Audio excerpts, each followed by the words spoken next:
అందరికీ నమస్కారం. నేను మీ లక్ష్మి. మొత్తానికి ఐఎంపీఆర్ ఇష్యూ అనేది ప్రెజెంట్ నడుస్తుంది కాబట్టి ప్రస్తుతం మనతో పాటుగా అడ్వకేట్ బాలు గారు ఉన్నారు. నమస్కారం బాలు గారు. నమస్తే సార్, ఐఎంపీఆర్ ఇష్యూ అనేది నడుస్తుంది. అసలు దీని విషయం ఏంటి అనేది మా ప్రేక్షకులకు ఒకసారి. ఐఎన్పిఆర్ ఇష్యూ ఇప్పుడు ఇది సర్వసాధారణంగా ప్రతి చోట జరిగేదే అండి. అంటే ఎవ్రీ గవర్నమెంట్లో కామన్గా జరుగుతుంది.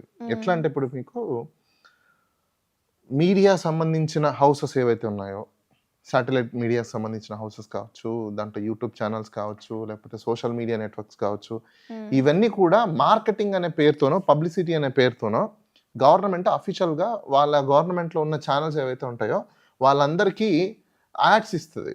అవును, యాడ్స్ అది పబ్లిక్కి ఉపయోగపడే యాడ్, వాళ్ళు పబ్లిక్ ఉపయోగపడే యాడ్ అని చెప్తారు. కానీ ఎవరికైనా ఇప్పుడు దాకా దానివల్ల ఉపయోగపడే యాడ్ కనిపించిందా? ఏం కనిపించలేదు. లేదు. పోనీ గవర్నమెంట్కి సంబంధించిన స్కీమ్స్ ఏమన్నా ఇప్పుడు దాకా వాస్ట్ రేంజ్లో వైడ్ రేంజ్లో పబ్లిసిటీ జరిగి ఎవరైనా బెనిఫిట్ పొందిన వాళ్ళు ఉన్నారా? ఆ డేటా ఏమైనా ఉందా? లేదు. ఇవన్నీ ఏంటి అంటే ఒక పొలిటికల్ పార్టీకి సంబంధించి కొన్ని మీడియా హౌసెస్ ఉంటాయి, ఇంకో పొలిటికల్ పార్టీకి సంబంధించిన కొన్ని మీడియా హౌసెస్ ఉంటాయి. ఇప్పుడు ఒక పొలిటికల్ పార్టీ వచ్చినప్పుడు కొన్ని మీడియా హౌసెస్లకి యాడ్స్ రూపంలో వేల కోట్ల రూపాయలు, వందల కోట్ల రూపాయలు ఇవ్వడం సర్వసాధారణం అఫీషియల్గా. అన్అఫీషియల్గా కూడా వస్తాయి. ఎందుకు అన్అఫీషియల్గా ఎలా వస్తాయి అంటే ఇప్పుడు మనం చూస్తున్నాం, వీళ్ళు ప్రతి ఒక్క పర్సనల్ ఇష్యూస్లో కానీ ఇంకో చోట బ్లాక్ మెయిలింగ్ చేయడం ఇలాంటివి కామన్ ఉంటాయి. సో ఆ విధంగా వీళ్ళకి డబ్బులు వస్తుంటాయి. మీడియా హౌసెస్ ఇప్పుడు ఐఎంపీఆర్ ఇష్యూ ఏంటంటే ఐఎంపీఆర్ నుంచి డబ్బులు పోయాయి, ఐఎంపీఆర్ నుంచి సాక్షి దానికి డబ్బులు వెళ్ళాయి. ఓకే, ఈ లెక్కను తీసుకుంటే అన్ని మీడియా ఛానల్కి ఐఎంపీఆర్ నుంచి డబ్బులు ఎందుకు వచ్చాయి, ఏమేమి యాడ్లు ఇచ్చారు, నిజంగా యాడ్ల వల్ల యూజ్ అయిందా, అవ్వకపోతే ఇన్ని కోట్ల రూపాయలు ఎందుకు పెట్టారు, అన్ని క్యాలిక్యులేషన్స్ తీస్తే అన్ని కుంభకోణాలే కదా, అంతే కదా, అన్ని స్కామ్లే. ఇప్పటి వరకు దేనికి ఎందుకు ఇచ్చారు అన్నది కూడా తెలియదు. డెఫినెట్లీ మీరు ఏ మీడియాకి ఇచ్చున్నా ఇది కుంభకోణం అయినప్పుడు మిగతావన్నీ కూడా కుంభకోణాలే అవుతాయి. ఎందుకంటే ఇప్పుడు వీళ్ళు ఏ పర్పస్ మీద వాడారు, మీరు కూడా అప్పుడు అదే పర్పస్ మీద కదా వాడారు. ఇప్పుడు ఏబిఎన్కి, టీవీ5కి, ఈనాడుకి, దాని తర్వాత టీవీ9కి, ఎన్టీవీకి, లేకపోతే మహా న్యూస్కి, ఇంకోరు ఇన్ని ఛానల్స్ ఉన్నాయి కదా. ఒక్కొక్క ఛానల్ ఒక్కొక్క పార్టీతో స్టైల్ అవుతుంటాయి. సాక్షి ఇట్లా రకరకాలుగా. ఇప్పుడు డైరెక్ట్గా ఏంది సాక్షి అంటే జగన్ వాళ్ళది అని చెప్తారు, ఇంకా కొన్ని తెలుగుదేశంది అంటే ఈటీవీ అని చెప్తారు, లేదంటే ఏబిఎన్ అని చెప్తారు.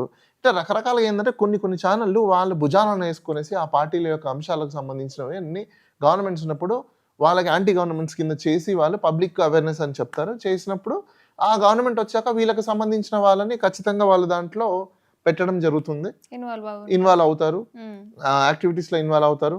సో దట్ వాళ్ళకి అక్రెడిటేషన్స్ వస్తాయి, తర్వాత యాడ్స్ రూపంలో డబ్బులు వస్తాయి, రకరకాల రూపంలో ఇంకా బెనిఫిట్ అనేది జరుగుతుంది. సో అది ఈరోజు ఇష్యూ అని చెప్పేసి మీడియాలో చూపించినంత మాత్రాన నేను ఓపెన్గా కూడా మాట్లాడతాను. మీడియా ఛానల్ అన్నింటిలో కూడా పెద్ద కుంభకోణం ఏంటో తెలుసా మీకు? ఏమంటారు? మీడియా ఛానల్ అన్నింటిలో కూడా పెద్ద కుంభకోణం ఏంటో తెలుసా?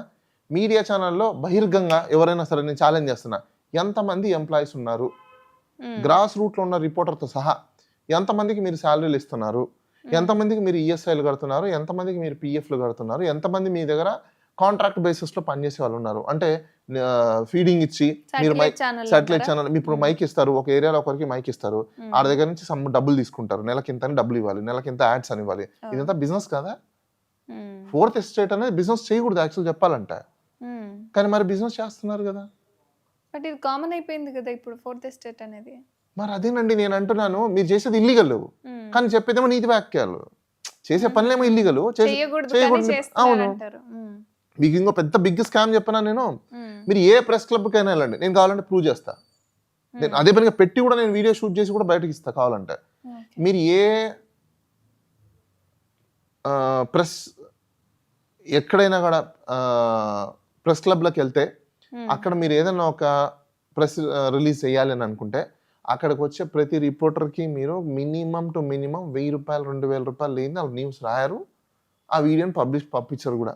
ఆ ఫీడ్ని వీళ్ళు పంపిస్తే తప్ప ఆ ఛానల్ వాళ్ళు కూడా వేయరు. ఇది ఒక చైన్ సిస్టమ్. ఇది 1 2 3 4 5 6 7 8 9 10 కామన్. అదే ఇవన్నీ సర్వసాధారణంగా జరిగేవే తప్ప అందులో పెద్ద రాకెట్ సైన్స్ ఏం లేదు. దీనివల్ల ఏదో పబ్లిక్ ఏదో పెద్దగా ఉవ్వెక్కిపోయేసి, అసలు నన్ను అడిగితే ప్రభుత్వాలు వచ్చిన తర్వాత గత ప్రభుత్వాలు చేసిన దానిలో మీద ఊరికి పడుతూ కూర్చుంటే వీళ్ళు ఎందుకు, దీంట్లో హిందీలో ఒక సామెత ఉంది, నాచనా ఆయన అంగన్ మింగా అన్నాడంట ఒకడు. పనిచేయరా బాబు అంటే, నాకు ఈ స్టేజ్ బాగాలేదు, ఆ స్టేజ్ బాగాలేదు, ఇంకోటి అవన్నీ నీకు ఎందుకు బాగాలేదు కాబట్టి కదా ప్రజలు నీకు ఇచ్చారు, నువ్వు చేయాల్సిన నువ్వు చేయి పని, నీకు ఎంత సాధ్యమవుతుందో అంతవరకు చేయాలి.